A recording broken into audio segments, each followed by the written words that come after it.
दशरथ जी से राम जी को मांगी थी। बड़े प्रयत्न करने पर वशिष्ठ जी जब समझाने लगे, दशरथ जी ने हाथ पकड़ कर दे दिया, महाराज तुम हो मुनि पिता, आने नहीं को, आज तुम ही इनकी पिता हो, दूसरा कोई नहीं। और वहां से लेकर विश्वामित्र जी आगे बढ़े थे। ताड़का राक्षसी ताड़क वन में रहती थी, उसका उद्धार किए भगवान। विश्वामित्र जी के आश्रम में रात्रि रुके और सुबह उठकर भगवान ने लक्ष्मण विश्वामित्र जी से कहा, गुरुदेव आप चलिए हवन करिए, अब कोई डर नहीं है, निर्भय यज्ञ करहु तुम जाई, निर्भय होकर यज्ञ कीजिए।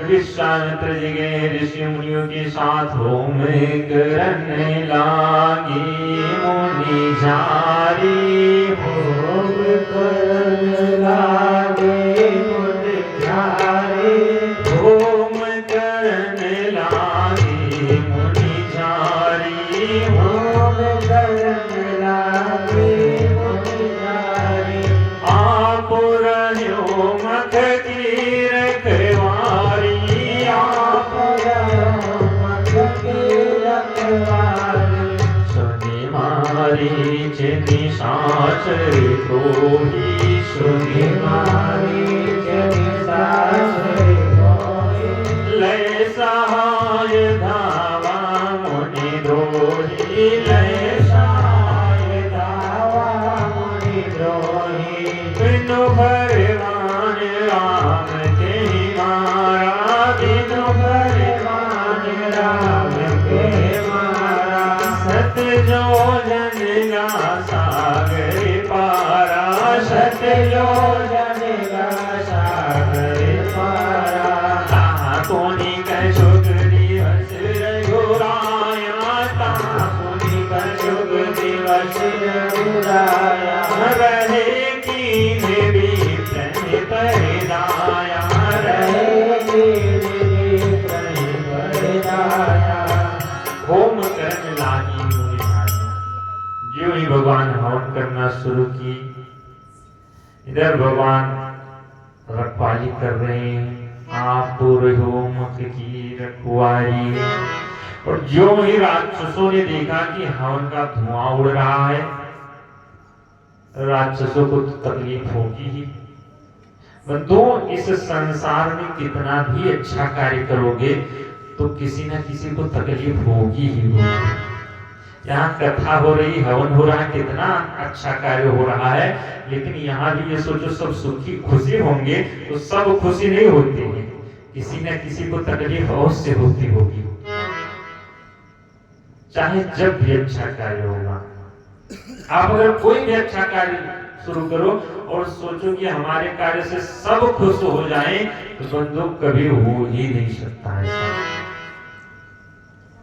जो ही हवन शुरू हुई, राक्षस दौड़ी यज्ञ को विध्वंस करने के लिए, मारीच दौड़ा सबसे आगे, सुनि मारीच निशाचर क्रोही। जब वह दौड़ा, अच्छा अकेले नहीं आया, पूरे सहायकों सहित पहुंचा। लक्ष्मण जी जो ही मारने चले, राम जी ने कहा लक्ष्मण इसको मत मारो। लक्ष्मण जी ने कहा क्यों प्रभु? बोली इसकी ड्यूटी रावण ने गलत लगा दी, इसकी जो ड्यूटी थी वो पंचवटी में थी, और भगवान यहाँ से जो बाण का आगे का नुकीला हिस्सा होता है उसको फर बोलते हैं, नुकीला हिस्सा भगवान निकाल ले, बिनु फरे बाण राम तिहि मारा, सत्य जोजनेगा सागर पारा, 100 योजन दूर समुद्र के उस पार गया। बंधुओं, इस मारीच को भगवान ने जान से क्यों नहीं मारा? क्योंकि इस मारीच का आगे फिर काम लगेगा भी। पता है आप लोगों को कहाँ काम लगता है मारीच का? जो सोने का मृग बना था ये मारीच ही था। देखे हैं सब लोग सोने का मृग कि नहीं देखे हैं? अरे टीवी चैनल में तो देखे होंगे, कि उसमें भी नहीं देखे हैं। तो ये वही मारीच है, भगवान इसको जान से नहीं मारे थे। बोली राघव सरकार की जय। क्या महाराज साउंड घूमा लगता है क्या? नहीं, हमिंग आ रहा है थोड़ा दिन से, स्लो कर दे का। जैसे जैसे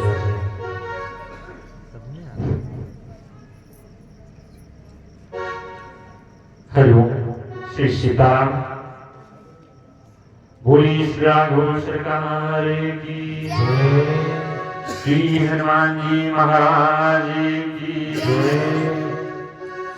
जो इधर लक्ष्मण जी सभी राक्षसों को मारे हैं, बोल रहा है कि बोल ही नहीं रहा है। हरिओम श्री सीताराम। गोस्वामी बाबा कहते हैं मारी सुरदिल निर्भयकारी स्तुति करें देव मुनि झाई। भगवान आपको से विश्वामित्र जी के आश्रम में रहे। विश्वामित्र जी से कहे गुरुदेव अब आपकी यज्ञ पूर्ण हुई, अब तो चलो उनको छोड़ाओ जहां से लाए थे। विश्वामित्र जी ने कहा राम अभी तो एक यज्ञ बची है। बोले कौन सी यज्ञ महाराज? बोले धनुष यज्ञ। बोले धनुष यज्ञ वो कहाँ होगी? गुरुदेव विश्वामित्र जी ने कहा वो यहाँ नहीं होगी, वो जनकपुर में होगी। और भगवान जो है जनकपुर में जाने का नाम सुने भगवान अति प्रसन्न हो गए। गोस्वामी बाबा बड़ी सुंदर चौपाई लिखते हैं, धनुष यज्ञ सुनी रघुकुल नाथा। धनुष यज्ञ सुनी रघुकुल नाथा।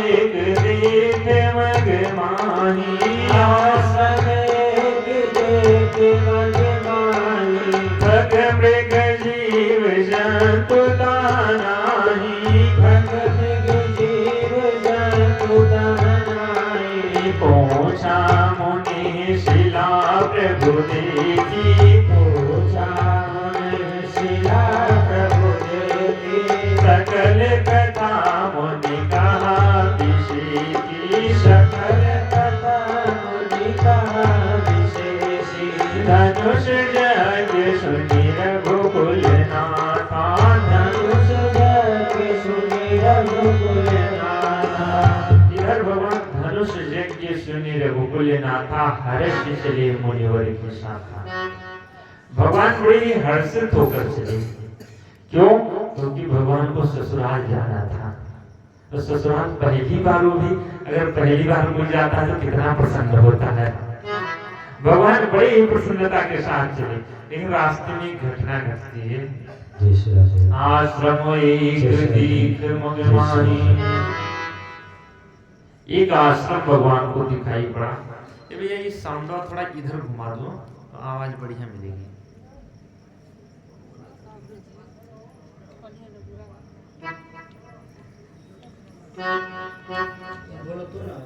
जय श्री राम। बोली श्री राघव सरकार की जय।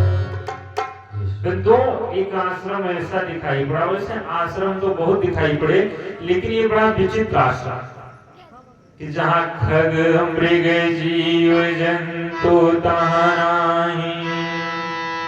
भगवान देखिए महाराज आश्रम तो बड़ा ही सुंदर रहता है, और ये कैसा आश्रम जहाँ एक केवल पत्थर की शिला ही पड़ी थी। भगवान पहुंचने लगे महाराज सोना बिराना आश्रम कैसा है, जहाँ एक भी पशु पक्षी नहीं, बच्चियां चहकती रहती हैं, फूल खिले रहते हैं, और यहाँ तो सारे फूल सूखे हुए हैं, एक भी वृक्ष हरे भरे नहीं है। अगर वृक्ष है तो केवल ठोंठ कड़े लताएं, उस पर एक भी नहीं है। ये कैसा आश्रम है? पूछा मुनि शिला प्रभु देखी। मानव रूप में शिला कैसी पड़ी है? विश्वामित्र जी ने पूरी कथा सुनाई। सकल कथा मुनि कहा ऋषि। पूरी कथा सुनाई। किसकी कथा? गौतम नारी श्राप बसे। जो गौतम जी की पत्नी अहिल्या जी हैं, वही गौतम जी के श्राप के कारण पत्थर बन गए। बंधुओं, ये अहिल्या जी को पत्थर बनना क्यों पड़ा था? क्योंकि ये जो अहिल्या जी है, ये ब्रह्मा जी की बेटी है। अच्छा, ब्रह्मा जी बुद्धि के देवता, तो अहिल्या जी भी बुद्धि की ही प्रतीक है। बंधुओं, जब इनका अहिल्या जी का विवाह का टाइम आया तो ब्रह्मा जी सोचने लगे कि इसका हम विवाह किसके साथ करें। ब्रह्मा जी सोचने लगे, अच्छा इंद्र चाहता था कि विवाह हमारे साथ कर दें तो आनंद रहता, लेकिन ब्रह्मा जी इंद्र के साथ करना नहीं चाहे। क्यों नहीं करना चाहे? क्योंकि बंधु ये बुद्धि की देवी है और इंद्र भोग का देवता है, भोग का राजा। ब्रह्मा जी ने सोचा ये जो बुद्धि है इसको भोग में नहीं लगाना चाहिए, इसको कहीं योग में लगा देना चाहिए। अच्छा, अगर कोई दूसरी ब्रह्मा जी की पत्नी होती, आजकल की कलयुग की होती, अगर कहीं इंद्र पहुंच जाता है, इंद्र आ गया, इसके साथ विवाह करोगी, इससे अच्छा दामाद कहाँ मिलने वाला है, बिटिया का विवाह इसी के साथ कर दो। लेकिन ब्रह्मा जी की जो पत्नी थी, उन्होंने साफ मना कर दिया, ना महाराज, बुद्धि है तो भोग में नहीं लगना चाहिए, बुद्धि है तो किसी योग में ही लगना चाहिए। लेकर गए उस समय के सबसे बड़े तपस्वी गौतम ऋषि, इन्हीं के साथ अहिल्या जी का विवाह हो गया। इधर जब कभी कभी गौतम जी लेकर जाते अहिल्या जी को इंद्रलोक में, कोई उत्सव वगैरह होता, तो वहां इंद्र की जो पत्नियां थी वो सब तो बढ़िया रत्न जड़ी साड़ियां वगैरह पहनती थी, और ये अपना बाबा जी की पत्नी मार्किन की धोती पहनकर चली जाती तपस्वी पत्नी। वहां जब जाती तो देखती तो ललचाती थी कि अगर इंद्र के साथ विवाह हुआ होता तो हम भी कितना सुंदर सुंदर पहनते। हम माताएं अगर पड़ोसी की साड़ी देखेंगी तो बहुत लालच करेंगी, चाहे उनको उनसे 2 गुना ज्यादा अच्छी हो, लेकिन अगर नहीं है तो लालच तो होगी ही। अहिल्या जी भी ललचा जाती। बंधुओं, इंद्र एक दिन मुर्गे का रूप धारण करके आया और रात्रि के 2 बजे बोलने लगा। गौतम जी सोचे कि शायद सुबह होगी। गौतम जी चले गए नदी स्नान करने और इधर ये अहिल्या जी के कमरे में चला गया। जब गौतम जी को पता चला तो उन्होंने इंद्र को भी श्राप दे दिया और अहिल्या जी को भी श्राप दे दिया कि जाओ तो पत्थर की हो जाओ। और अहिल्या जी पत्थर की बनी पड़ी रही, भगवान का स्मरण करती रही। विश्वामित्र जी से राम जी ने कहा, गुरुदेव तो कब तक रहेंगे? विश्वामित्र जी ने कहा, राम चिंता मत करो, उद्धार का समय आ गया, बस केवल आपके चरण कमल रज चाहती, कृपा करो रघुवीर। केवल आपके चरणों का रज मिल जाए बस। जो है भगवान अपना चरण उठाकर अहिल्या जी के ऊपर स्पर्श कर दिए। गोस्वामी बाबा कहते हैं, परिसते पद पावन शोक न सावन, प्रगट भई तप पुंज शरीर। परिसत पद पावन शोक न सावन, प्रगट भई तप पुंज शरीर। देखत रघुनायक जन सुखदायक, सन्मुख होई कर जोर रही। देखत रघुनायक जन सुखदायक, सन्मुख होई कर जोर करे। अति प्रेम अधीरा पुलक शरीरा, मुख नहीं आवई वचन कही। अति प्रेम अधीरा पुलक शरीरा, मुख नहीं आवई वचन कही। अतिशय बड़े भागी चरण लागी, शुगल नयन जल धार बही। अतिशय बड़े भागी जुगल नयन जलधार बहे परसत पद पावन शोभन श्यामन प्रगट भई तब भोज सही परसत पद पावन शोभन श्यामन प्रगट भई तब भोज सही। जो ही भगवान स्पर्श किए माता अहिल्या की पत्थर की मूर्ति में चैतन्यता आगे उठकर बैठ गई। अति प्रेम अधीरा पुलक शरीरा मुख नहीं आवै बचने गई। इतना प्रेम में देर हो गई मैया अहिल्या एक भी शब्द नहीं बोल पाई। सोचने लगी आज हम कितनी बड़ी भागी हमारी, अतिशय बड़ी भागी। तो दो अहिल्या जी बड़े भागी नहीं है, अहिल्या जी अतिशय बड़े भागी। देखिए बड़े भागी कहते किसे हैं?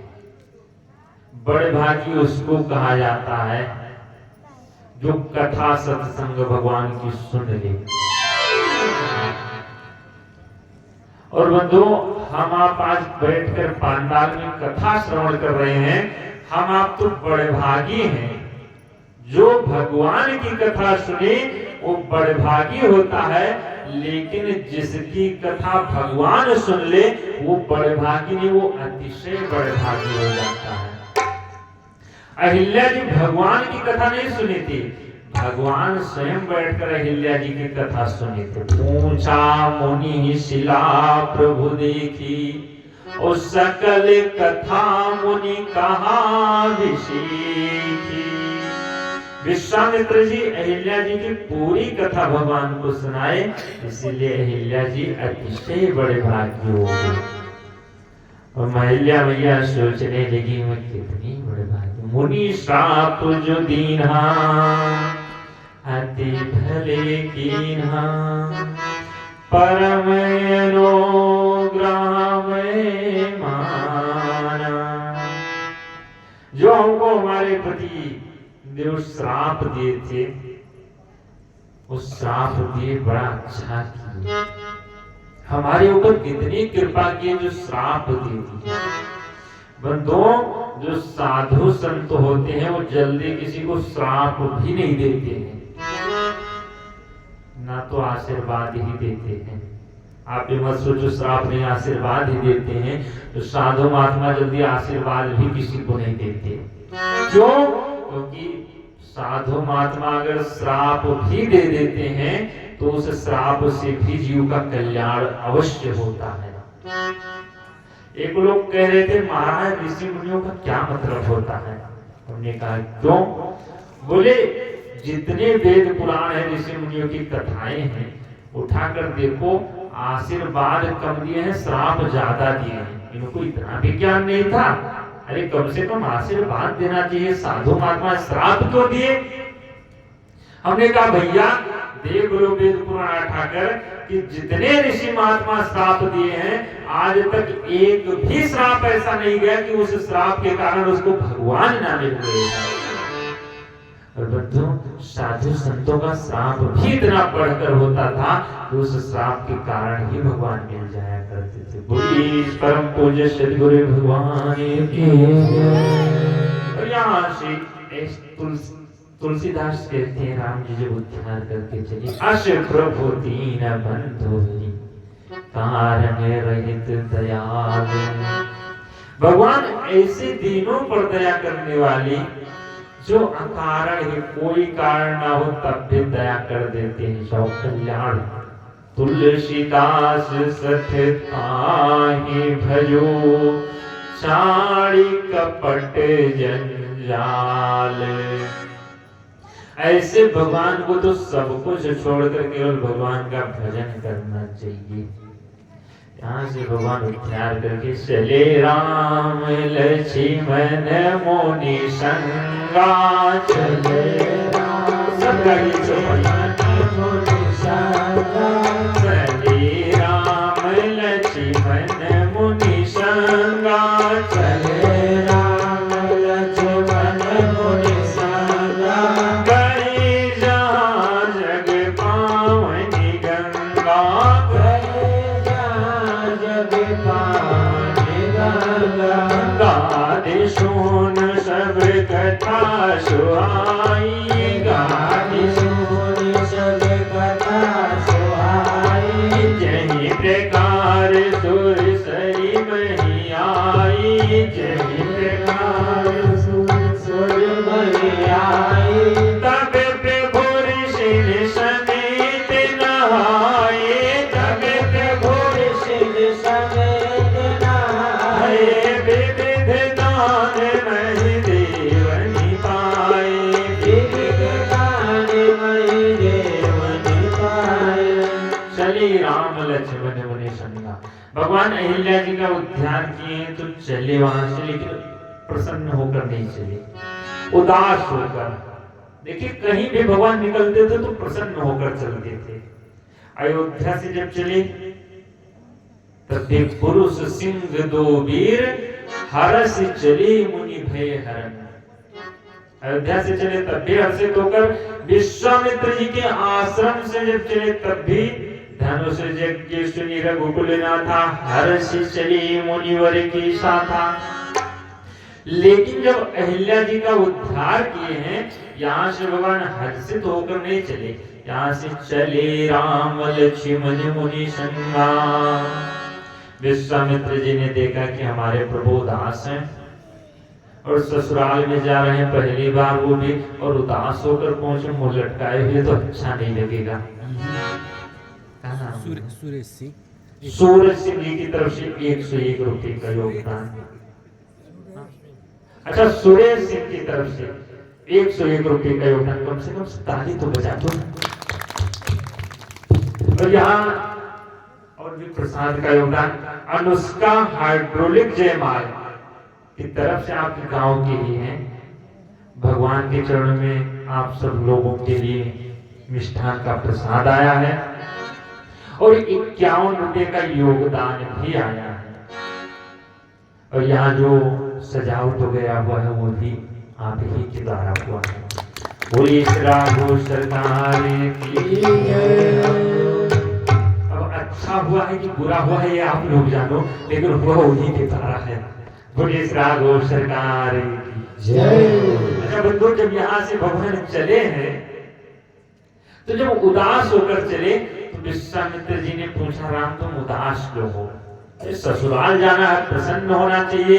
राम जी ने कहा, गुरुदेव हम यहाँ आए तो एक ब्राह्मणी तपस्वी स्त्री जिसका चरण स्पर्श करना चाहिए, हम तो क्षत्रिय हैं, लेकिन आज चरण स्पर्श ना कर पाए, चरण स्पर्श करना पड़ा, इसीलिए हम उदास हैं। इतना बड़ा पाप, एक ब्राह्मणी को चरण छुआना पड़ा। विश्वामित्र जी ने कहा, चिंता मत करो राम, कोई भी पाप किए रहो, गंगा जी में स्नान कर लू, कट जाएगा। चलो गंगा जी में स्नान किया जाए। और वहां से गए गंगा जी के पास। और बंधु, अगर किसी तीर्थ पर जाओ तो जब तीर्थ पर कथा सुन लो, तीर्थ की महिमा सुन लो, तो इससे हम आपका मन पवित्र होता है। तीर्थ में स्नान कर लो सरोवर में, तो इससे हम आपका तन पवित्र होता है। और जब ब्राह्मणों को कुछ दान दे दो तो इससे हम आपका धन भी पवित्र हो जाता है। यहाँ से भगवान गए हैं, विश्वामित्र जी बैठा कर पहले गंगा अवतरण की कथा सुनाई, भगवान सुनी, फिर गए स्नान किए हैं, तब प्रभु ऋषि ने समेत नहाए। और स्नान के बाद जो ब्राह्मण थे वहां विविध दान मही देव ने पाए। बहुत सारा दान भगवान दिए सबको। और देकर फिर यहाँ से जब बढ़े तो हर्षि चले मुनि वृंद सहाया, हर्षि चले मुनि वृंद सहाया, हर्षि चले मुनि वृंद सहाया, हर्षि चले मुनि वृंद सहाया। बेगे विदेह नगर नियराया, बेगे विदेह नगर नियराया, पूरे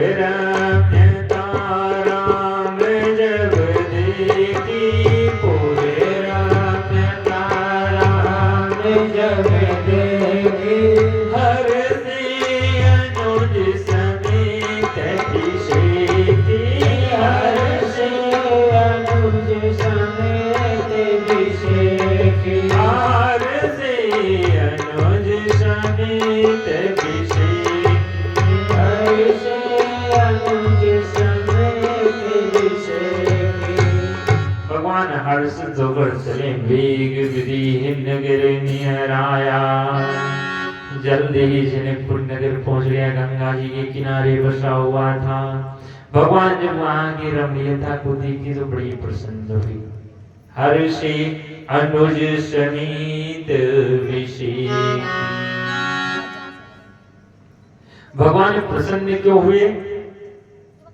क्योंकि बंधु ये है ज्ञान की नगरी। जो जनकपुर है ज्ञान की नगरी। यहाँ सब ज्ञानी है, सब निर्गुण निराकार की उपासना करते हैं। और भगवान देखिए कि सब तो निर्गुण निराकार के उपासक और यहाँ सगुण साकार साक्षात विराजमान। तो इससे जनकपुर वासियों को निर्गुण का भी दर्शन होगा और सगुण का भी दर्शन। कितनी सौभाग्य जनकपुर वासियों की। बंधु जनकपुर की एक बड़ी विशेषता है, आप देखेंगे अगर अयोध्या की तुलना किया जाए तो अयोध्या में बहुत अच्छे अच्छे लोग हैं। जहाँ के राजा ही धर्म धुरंधर गुण निधि ज्ञानी, बड़े अच्छे अच्छे लोग अयोध्या में। लेकिन मंथरा और कैकेयी जैसे कुटिल भी मिलेंगे, मतलब अच्छे भी मिलेंगे बुरे भी मिलेंगे।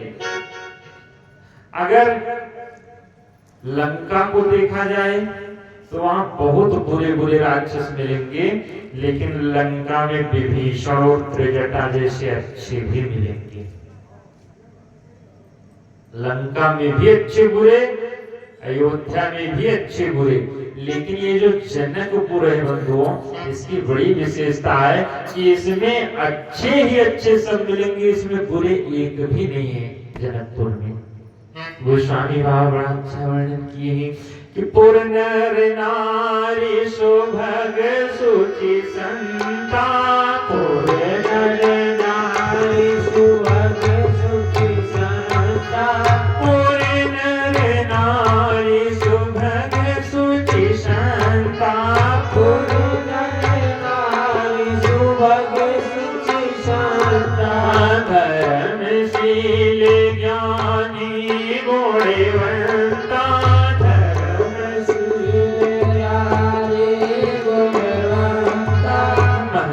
मंगलमय मंदिर सबके रे। मंगलमय मंदिर सबके। क्षेत्र जनुरति नाथ जी तेरे। क्षेत्र जनुरानाथ जी तेरे। पुर नर नारी सुभग सुचि संता। वहां के जितने स्त्री पुरुष हैं सब सुभग है, सुंदर है, संत के स्वभाव के, धर्मशील ज्ञानी गुणवंता। धर्मात्मा ज्ञानी गुणवान भी खूब है। और उनके जो घर है वो भी बड़ी सुंदर सुंदर पवित्र मंगलमय मंदिर सभी के। ऐसे ऐसे चित्र बने, लग रहा है साक्षात कामदेव आया है, अपने हाथ से बना कर गया है। विश्वामित्र जी एक आम का छोटा सा बगीचा था। देखिए विश्वामित्र जी ने कहा, राम हमारा तो मन यहाँ बहुत लग रहा है, कम से कम कुछ देर किसी आम के बगीचे में आओ बैठा जाए। विश्वामित्र जी राम और लक्ष्मण को लेकर के बैठे। और जो ही बैठे द्वारपाल देखे रहे, विश्वामित्र आगे दौड़े दौड़े गए जनक जी को बताए, महाराज महाराज। बोले हाँ। बोले विश्वामित्र जी आए हैं। और जो ही समाचार मिथिलापति पाए। समाचार मिथिलापति पाए। विश्वामित्र महामुनि आए। विश्वामित्र महामुनि आए। कीन प्रणाम चरण धरि माता। कीन प्रणाम चरण धरि माता। दीन आशीष मुदित मुनिनाथा। दीन आशीष मुदित मुनिनाथा। कुशल प्रश्न कहि बारहि बारा। कुशल प्रश्न कहि बारहि बारा। विश्वामित्र कृपहि बैठाया। विश्वामित्र कृपहि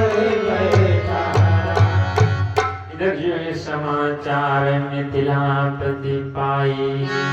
जनक जी को जो ये समाचार मिला, क्या समाचार? विश्वामित्र महामुनि आए। विश्वामित्र जी आए, वहां से जनक जी दौड़े दौड़े पहुंचे, विश्वामित्र जी को प्रणाम कीने प्रणाम चरण धरी माथा, चरण पर मस्तक रखकर प्रणाम किए। वैसे बंधुओं, जितने बड़े ज्ञानी जनक जी हैं, उस समय उतना बड़ा ज्ञानी कोई नहीं था। आज जिनको साक्षात वैदेही कहा जाता है, वैदेही नाम किसकी तरफ से? श्री भगवान खरवार 5 किलोमीटर भगवान खरवार जी की तरफ से 5 किलो मिष्ठान का योगदान आया है, प्रसाद का। भगवान मंगल करें। और 100 रुपए का योगदान भी आया है। बोलिए इस राघो सरकार की। जनक जी पहुंचे, प्रणाम किए। देखिए, हम कह रहे थे कि जनक जी से जितना बड़ा ज्ञानी कोई नहीं। विश्वामित्र जी को भी इनके इतना ज्ञान नहीं था, लेकिन फिर भी जनक जी प्रणाम किए। क्यों?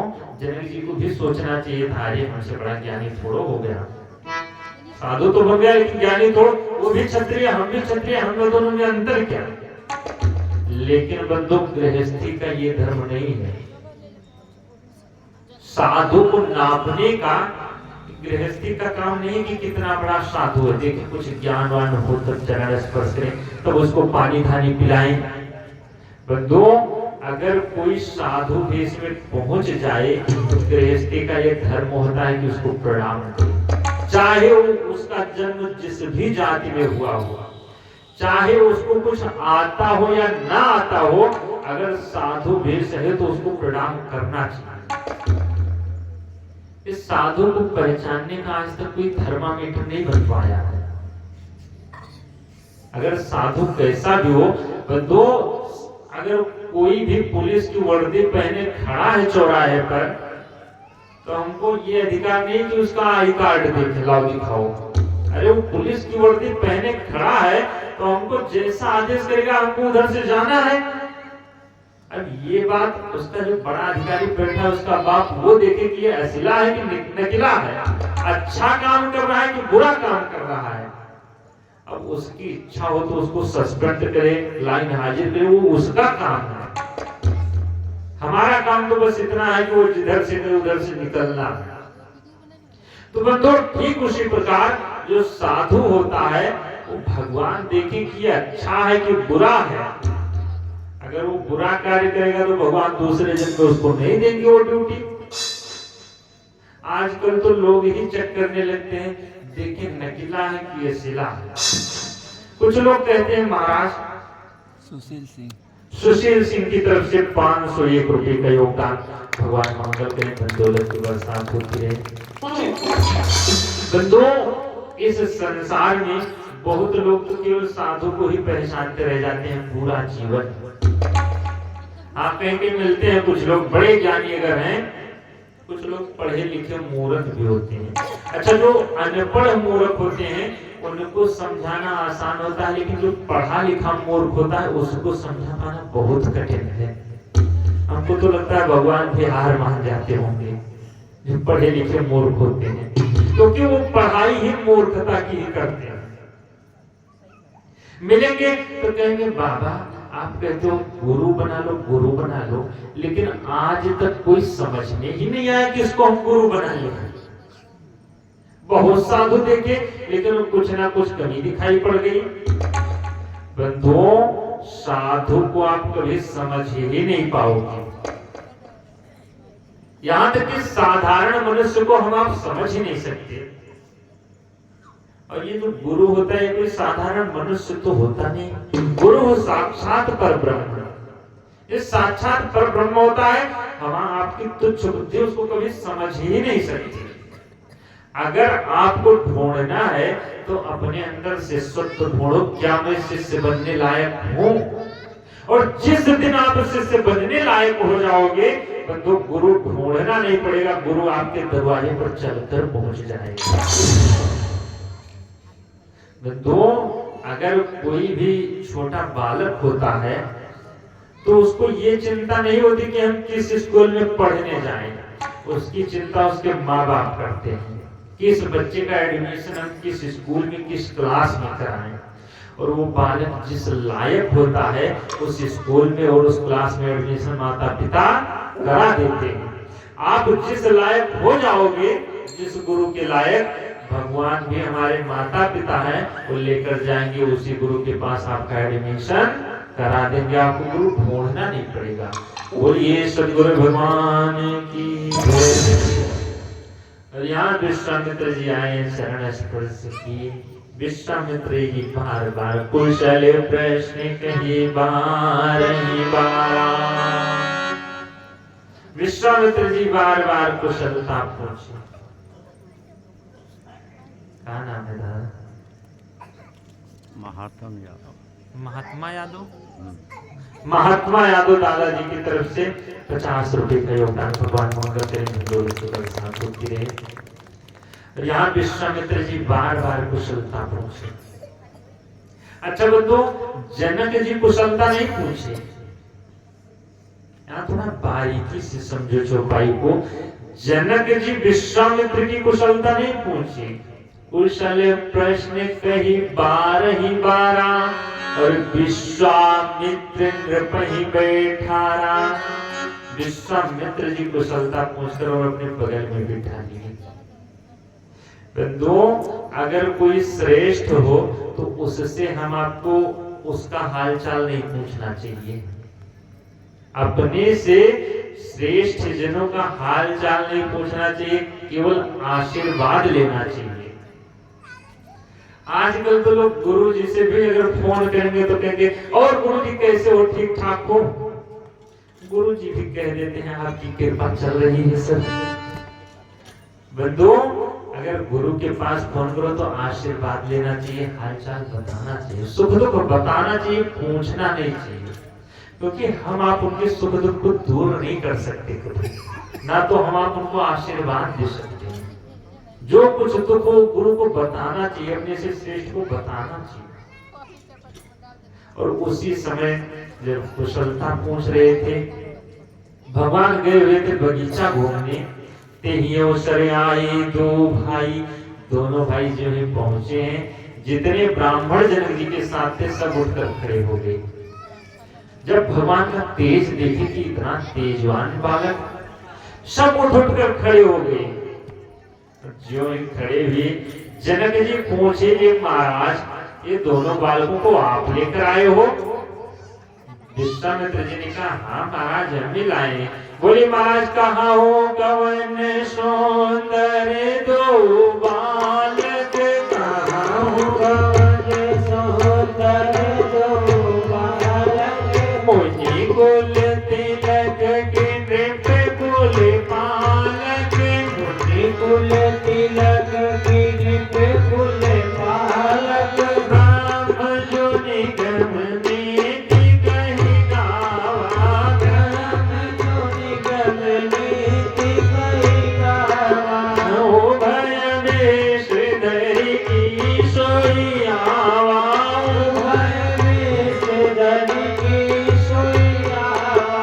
सहज विराग रूप मन मोरा। सहज विराग रूप मन मोरा। थकित होत जिन चंद चकोरा। थकित होत जिन चंद चकोरा। कहो नाथ सुंदर दो बालक।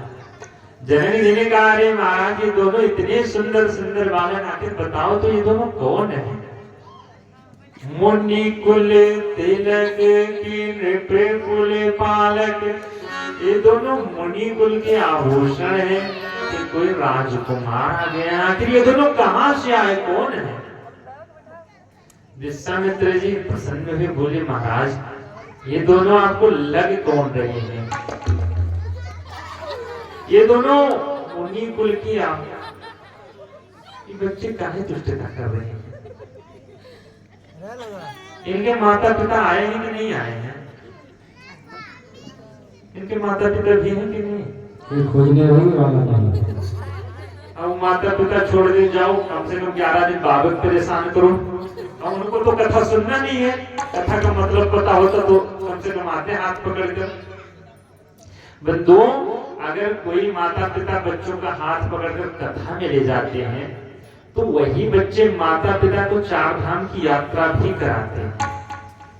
और नहीं जो ऐसे करके छोड़ देंगे कि जाओ कम से कम बाबा को परेशान करो, हम तो 11 दिन बच्चे रहे, तो वही बच्चे लेकर जाते हैं वृद्धाश्रम में, छोड़ आते हैं, जाओ कम से कम बाबा को परेशान करो, हम तो बच्चे रहे। कि गोलियों डंडा खेले वाला चाहिए। बंधुओं, ये सब जो आज माता पिता परेशान होते हैं, हम आप कहते हैं अरे बेटा कितना नालायक। तो दोस्त सच्ची बात तो ये है, अगर बारीकी से देखा जाए तो बेटा नालायक नहीं होता जब तक माता पिता नालायक नहीं होते तब तक।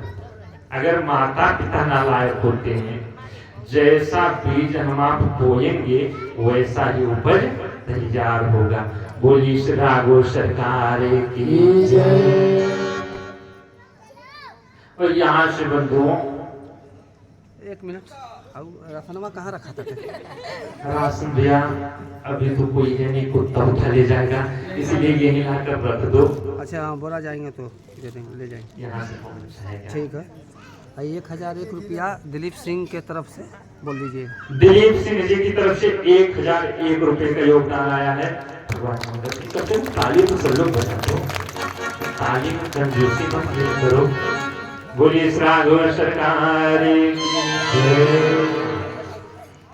और यहाँ से विश्वामित्र जी परिचय दिए हैं राम और लक्ष्मण का कि महाराज रघुकुल मणि दशरथ के जाए, रघुकुल मणि दशरथ के जाए, ममहित लागी नरेश पठाए, ममहित लागी नरेश पठाए, पुण्य पुण्य प्रभु चितवन नाहो, पुण्य पुण्य प्रभु चितवन नाहो, पुलक गात उरे अधिक उत्साहो, पुलक गात उरे अधिक उत्साहो, सुंदर सजन सुखद सब काला, सुंदर सजन सुख काला, कहाँ बासुर दीन भुआला, कहाँ बासुर दीन भुआला।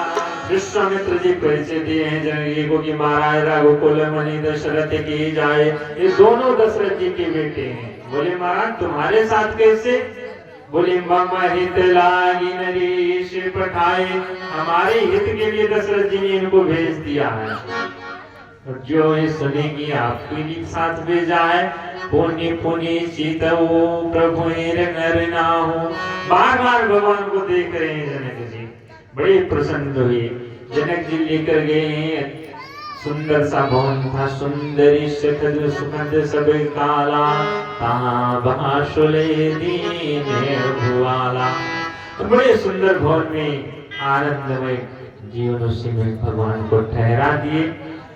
भगवान जब रुके, लक्ष्मण जी का मन हुआ कि कम से कम हम यहाँ जनकपुर भी देख लें आज।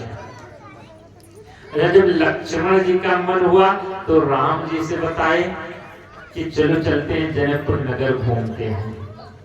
राम जी विश्वामित्र जी से कहने लगे महाराज नाथ लखनपुर देखने चाहिए। लक्ष्मण जी नगर को देखना चाहते हैं। विश्वामित्र जी ने कहा तो जाओ दिखा लाओ नगर, जाई देखी आओ नगर सुख निधान दो भाई। और यहाँ से भगवान राम और लक्ष्मण चले जब नगर देखने, तो जो बच्चे थे बच्चे आगे आगे पूरा खबर जना दिए महाराज देखने नगर भूप सुत आए,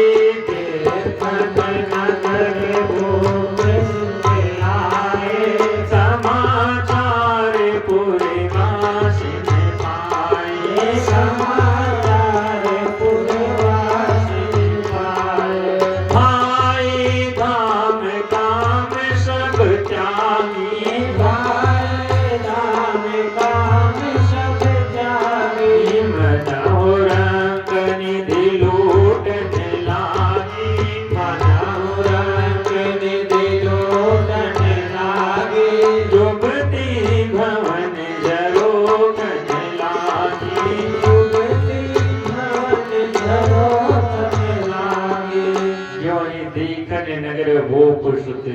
बच्चों ने कब्र जनवाया। सब लोग जो सुने समाचार पुरवासी ने पाए, जो अपना काम कर रहे थे सब छोड़कर भाई धाम काम सब त्यागी, अपना अपना काम धाम छोड़कर भागे भगवान के दर्शन के लिए। ऐसा नहीं कि सब निपटा कर आए हो काम धाम, चलो काम धाम निपटा ले फिर दर्शन कर लेंगे। बंधुओं, भगवान का दर्शन करना है तो काम धाम निपटा कर नहीं हो सकता। अगर आप लोग सोचोगे कि हम काम धाम निपटा कर करने, या घुनघुना भी मत हो जाओ। हाँ, जब काम लगता है तो उनका बंद रहता है, जब चौपाई गाते हैं तो बंद रहेगा, पता नहीं कहाँ सोते रहते हैं, और जब मन में आएगा तो शुरू हो जाएगा। बोलिए श्री राघव सरकार की जय। यहाँ से सब लोग दौड़े दौड़े भगवान का दर्शन किए हैं। भगवान देखिए कि भैया लक्ष्मण बड़ी भीड़ लग गई, क्या किया जाए। लक्ष्मण जी ने कहा महाराज चलो गली में प्रवेश करते हैं, एकांत दिख रहा है। भगवान जब गली में प्रवेश किए तो जो वहां की देवियां थी, सब बहुएं थी, जुबती भवन झरोखने लागी, सब झरोके से खिड़कियों से भगवान का दर्शन करने लगी। देख रही भगवान को। एक बहन छत के ऊपर खड़ी थी, दूसरी बहन को एक दूसरे के घर में जाकर एक दूसरे के छत पर जाकर भगवान का दर्शन करने लगी। तब तक एक बहन सोची कम से कम ये पीछे से जब इतने सुंदर, तो इनके नागन अच्छे कितने सुंदर होंगे, कम से कम देखे तो। अब वो ऊपर से फूल गिराने लगी भगवान के ऊपर। लक्ष्मण जी ने कहा भैया कम से कम बहन आपका मुखमंडल देखना चाहती, एक बार ऊपर कर दो। भगवान के लक्ष्मण नीचे देखो, ऊपर मत देखना, नहीं माया नगरी में फंस जाओगे फिर। भगवान नीचे देखते हुए जब आगे बढ़े, एक सके कहने लगी थी बहन ये तो वर सांवरो जानकी जोगु, ये जो सांवला वाला है ये तो जानकी जी के योग्य है। तो दूसरे कहने लगी अरे बहन जानकी जी की योग्य कहाँ से हो सकता है। जनक जी ने तो प्रण लिया है कि जो इस धनुष को तोड़ेगा उसी के साथ विवाह होगा, और ये इतने कोमल धनुष को कहाँ तोड़ पाएंगे, इसीलिए नहीं हो सकती। तब तक दूसरी बोली बहन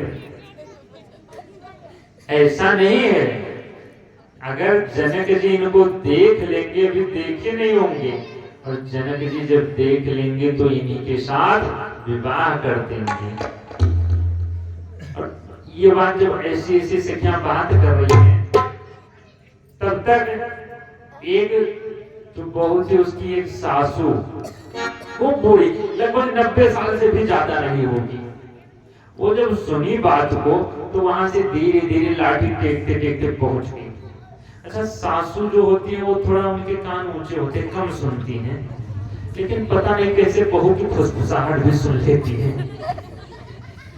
हाँ, अगर कहीं बहू की मायके से कोई आ जाता है तो बुढ़िया देखकर दीवार में चिपक जाती है। यहाँ भी होता है कि नहीं होता है? यहाँ भी यही होता है। अच्छा, बहुए से हिला रही है जो सासू में नहीं हिला रही है, लगता है कितनी सीधी है। बोलिए श्री राघव सरकार की जय। तो वो जब सुनी वहां से दौड़ी दौड़ी पहुंच गई। क्या बात कर रहे हो तुम लोग? वर्षाओ रो जानकी जोगु, वर्षाओ रो जानकी जोगु। अरे अगर जानकी जी को मिल जाएंगे तो इससे तुम्हारा क्या लाभ होगा? बहू ने कहा भैया अगर ये जानकी जी को मिल ही जाएंगे तो बारही बारिशनी ही बसे जनक बुलाओ बसिया। जानकी जी की सबसे प्यारी बिटिया, जनक जी की प्यारी बिटिया जानकी जी हैं, और जनक जी ज्यादा दिन ससुराल में रहने नहीं देंगे, बार बार इनको लेने आएंगे।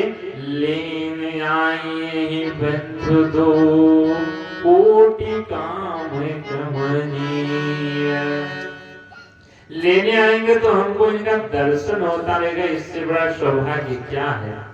और अगर नहीं होगा इनका विवाह, ना ही ता हमें कहूँ सुनो सखी इन्हें कर दर्शन दूरी। और यहाँ संघट तब होई जब पुण्य पूरा करते भूल।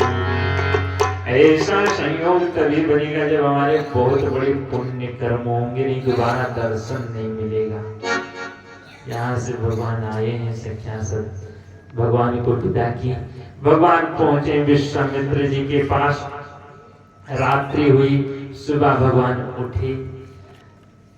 गुरुदेव विश्वामित्र जी से कहे महाराज पूजन के लिए पुष्प ले आए। गुरु जी ने कहा जाओ ले आओ। और यहाँ से भगवान पहुंचे हैं पुष्प वाटिका में। बोली राघव सरकार की। पुष्प वाटिका में जब गए तो भगवान चारों तरफ देख रहे हैं। क्यों देख रहे हैं? कि कहीं कोई हो तो पूछ ले उससे। परंतु हमारे भगवान राम जी बिना पूछे फूल भी नहीं तोड़ते हैं। क्यों? क्योंकि मर्यादा पुरुषोत्तम है। और यही हमारे भगवान कन्हैया लाल होते तो बिना पूछे ताली भी तोड़ डालते। वो नहीं छोड़ने वाले थे। अच्छा, ये भी चारों तरफ देखे कि कोई हो तो पूछ ले, वो भी आते तो चारों तरफ देखते कि कोई देख तो नहीं रहा है। काम वही करते लेकिन भाव दूसरा रहता। राम जी देखे, माली दिखाई पड़ा। माली से पूछ गया फूल तोड़ ले। माली ने कहा तोड़ लो। जो गए लगे लेने दले फूल मुदित मन। फूल लेने गए उसी समय तहिया अवसरों से ताता